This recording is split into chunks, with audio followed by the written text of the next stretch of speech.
थोड़ा समय पहले आप लोगों को याद होगा यूरोपियन यूनियन और G7 कंट्रीज को यूनाइटेड स्टेट्स ऑफ अमेरिका कह रहा था कि भारत और चाइना के ऊपर टैरिफ लगाओ क्योंकि ये लोग रशिया से तेल ले रहे हैं। यानी कि जो ब्रिक्स की 3 कोर कंट्रीज हैं उनसे दुश्मनी पालने की बात अमेरिका, EU और G7 कंट्रीज को कर रहा था। बट यूरोपियन यूनियन और G7 दोनों ही ये बात बहुत अच्छे से जानते हैं कि ब्रिक्स और इंडिया इनके ऊपर वेस्ट की अर्थव्यवस्था टिकी हुई है। ऐसी कंडीशन में इनके ऊपर टैरिफ लगाना कहीं ना कहीं वेस्ट के अंदर इकोनॉमिक क्राइसिस को अनफोल्ड करेगा।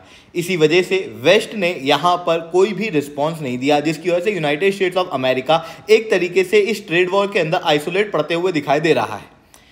और जो अमेरिका 2 महीने पहले कह रहा था कि भारत आएगा, हमको सॉरी कहेगा और फिर ट्रेड की बात हम लोगों से करेगा और फिर चूज करेगा कि उसको ब्रिक्स रशिया के साथ रहना है या यूनाइटेड स्टेट्स ऑफ अमेरिका के साथ, इसका ठीक उल्टा होता हुआ दिखाई दिया। यूनाइटेड स्टेट्स ऑफ अमेरिका के खुद के प्रेसिडेंट डोनाल्ड ट्रंप इस तरीके का ट्वीट करते हैं जहां पर वो कहते हैं कि भाई मैं भारत के साथ अच्छे संबंध रखना चाहता हूं, ट्रेड बैरियर जो है वो हम लोग साथ में मिलके हटाएंगे और I am looking forward to speak with my very good friend prime minister Narendra Modi in the upcoming weeks.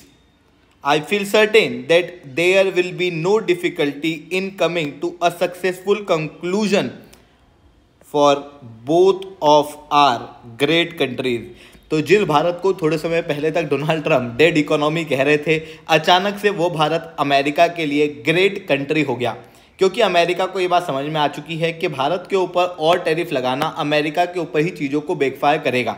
इसी कारण से अब United states of America Bharat के साथ में ट्रेड टॉक्स को वापस से रिन्यू कर चुका है। और इवन चाइना के केस में भी इनका कहना यह है कि पहले यूरोपियन यूनियन टैरिफ लगाए, फिर ही हम लोग टैरिफ जो है वो चाइना के ऊपर लगा पाएंगे।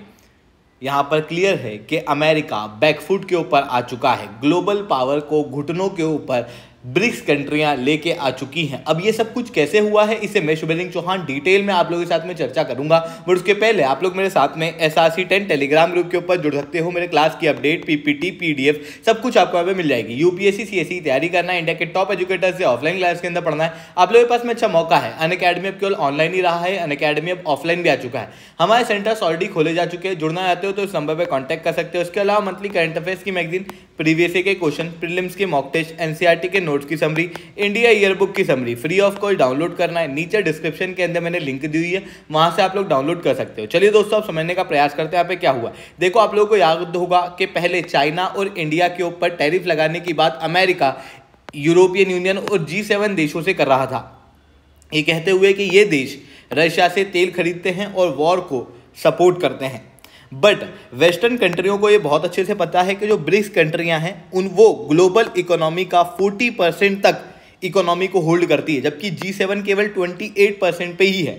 अभी जो नई कंट्री ब्रिक्स के अंदर जुड़ी है उसके अंदर Saudi Arabia, UAE, Egypt, Ethiopia, Iran जैसे देश देखने को मिलते हैं। इंडोनेशिया भी यहाँ पर है।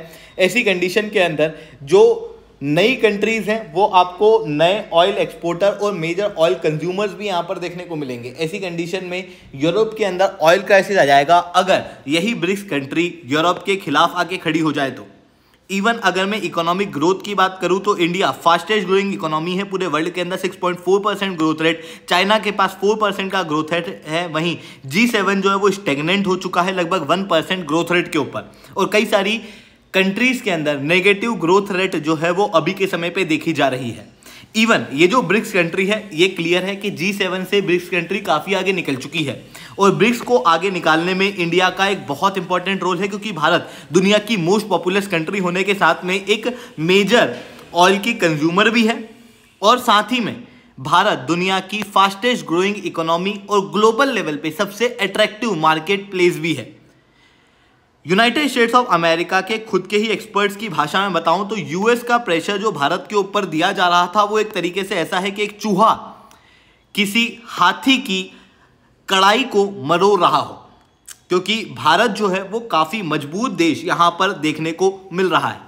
ऐसी कंडीशन में ब्रिक्स और इंडिया इन दोनों को ही एक तरीके से कंट्रोल कर पाना या इनके ऊपर प्रेशर दे पाना वेस्ट के बस की नहीं है। इसी कारण से G7 कंट्रीज जो है वो यहाँ पर पीछे हट गई और G7 कंट्रीज ने जो ऑफिशियली अपने बयान दिए उसके अंदर यूरोपियन यूनियन का कहना यह था कि हंगरी जैसे देश तो भाई रशिया से तेल लेते हैं, तो हम तेल लेने पे भारत और चाइना के ऊपर टैरिफ कैसे लगा सकते हैं। जापान और यूके का कहना यह था कि हम एशिया के इंटरेस्ट को नहीं दबा सकते। वहीं तीसरी तरफ बाकी देश जो ब्रिक्स के अंदर है उनका कहना यह था कि यूनाइटेड स्टेट्स ऑफ अमेरिका पे भी तो हम लोग भरोसा नहीं कर सकते, वो कल को हमारे ऊपर ही टैरिफ लगा दे। इन सारी चीजों के चलते यूनाइटेड स्टेट्स ऑफ अमेरिका पूरी तरीके से इस ट्रेड वॉर के अंदर आइसोलेट हो चुका है और उनका कोई भी यूनाइटेड फ्रंट देखने को नहीं मिल रहा। और इवन यूएस ने जो इंडिया के ऊपर टैरिफ लगाए वो कहीं ना कहीं यूनाइटेड स्टेट्स ऑफ अमेरिका के ऊपर ही बैकफायर करते हुए दिखाई दे रहे हैं, क्योंकि भारत जो है वो अमेरिका का एक बहुत इंपॉर्टेंट अलाय है। ऐसी कंडीशन में अमेरिका ने अपने आप को अपने ही अलाय से दूर कर दिया है।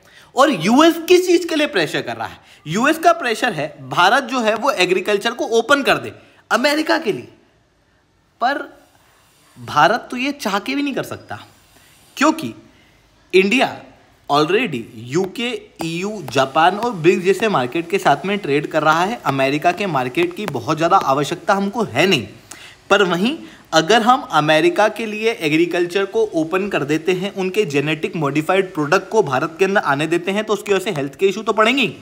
पर भारत की जो कोर इकोनॉमी है, जिसमें आप कहते हो agriculture, allied sector, MSME sector, इनके ऊपर इंपैक्ट पड़ेगा और ये लोग प्रोटेस्ट करेंगे, जिसकी वजह से भारत के अंदर पॉलिटिकल इनस्टेबिलिटी आने की समस्या है।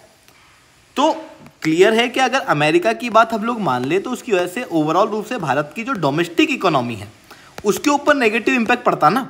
इस कारण से इंडिया ने यहाँ पर अमेरिका की बात जो है वो नहीं मानी। इवन अमेरिका भी बिना सोचे समझे भारत के साथ में इस तरीके की मांग रख रहा था, क्योंकि एक अनस्टेबल इंडिया अमेरिका के भी फेवर में नहीं है। क्योंकि अगर अमेरिका को चाइना को काउंटर करना है तो ऐसी कंडीशन में उसको एक मजबूत इंडिया की आवश्यकता होगी।